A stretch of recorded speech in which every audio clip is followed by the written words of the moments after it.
রাজ্য, মহকুমা, জেলা বিভিন্ন স্তরের উপর থেকে সমস্ত সাবসিডি বা কেন্দ্রীয় সরকারের গত বাজেটের থেকে স্বরাষ্ট্র খাতে ব্যয় বরাদ্দ বাড়ানো হয়েছে।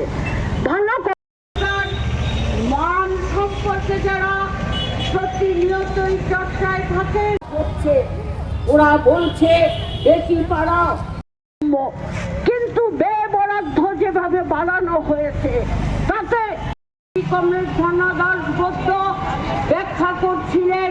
আমি সেই ব্যাখ্যায় যাই।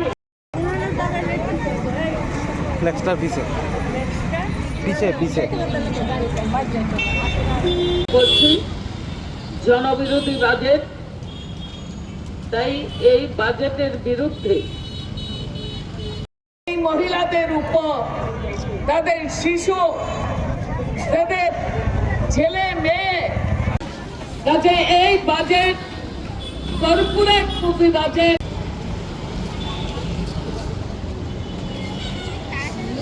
সভানেত্রী মন্ডল ক্ষমতায় আসার পর থেকে একটার পর একটা অর্থনৈতিক কার্যক্রম তারা দেশের অর্থনীতিবিদ এবং অর্থ সম্পর্কে যারা কথা বলেছেন, আয় ও দৈনন্দিন খরচ যেটা বাড়ছে সেটার ব্যাপারে কোনো কথা নেই।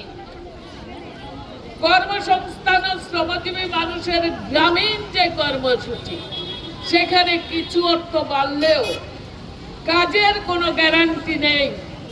কাজ 5 দিনও হতে পারে, 30 দিনও হতে পারে, 15 দিনও হতে পারে, কিন্তু ন্যূনতম 100 দিনের কাজ বা তাকে 200 দিন না করলেও 150 দিন অন্তত করা, এটা উচিত ছিল কেন্দ্রীয় বাজেটে উল্লেখ করা। তাতেই অর্থ বরাদ্দ বাড়ত এবং শ্রমজীবী মানুষ তার কাজ পেত।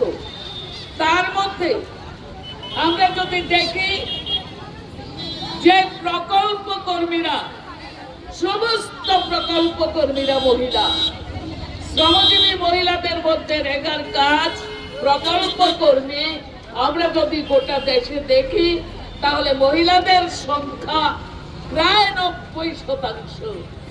সেই জায়গায় যদি অর্থ বরাদ্দ না হয় তাহলে অর্ধেক জনসংখ্যার মানুষ শুধু ভোট আসলে টাকা দিয়ে কিনবে, আর ভোটের পরে এই মহিলাদের উপর, তাদের শিশু, তাদের ছেলে মেয়ে সকলের উপর বুলডোজার চালিয়ে দেবেন। এ তো সরকারের নীতি হতে পারে না। এনডিএ সরকারে 2026-27 ক্ষমতায় আসার পর থেকে একটার পর একটা অর্থনৈতিক আগ্রহণের আহ্বানে গোটা রাজ্যব্যাপী আগামী 8 ফেব্রুয়ারি পর্যন্ত এই আন্দোলন। জিন্দাবাদ। সারা ভারত গণতান্ত্রিক নারী সমিতি জিন্দাবাদ। সবাই মিলিত হয়েছি এই যে বাজেট 2026 এবং 27 সালের অর্থ বছরের জন্য, এই বাজেটকে সারা দেশের অর্থনীতিবিদ এবং অর্থ সম্পর্কে যারা গবেষণা করেন, সাধারণ মানুষের জীবনযাত্রার মান সম্পর্কে যারা প্রতিনিয়তই চর্চায় থাকেন এবং মানব উন্নয়নের কর্মসূচিতে সমস্ত ধরনের বিদগ্ধ ব্যক্তিরা একে কর্পোরেট মুখী বাজেট বলে অভিহিত করেছেন। আমরা সারা ভারত গণতান্ত্রিক নারী সমিতি, আমাদের সর্বভারতীয় সংগঠন গণতান্ত্রিক মহিলা সমিতি বাজেট পেশ হওয়ার সঙ্গে সঙ্গেই এই বাজেটের বিরুদ্ধে প্রতিবাদ জানিয়েছে।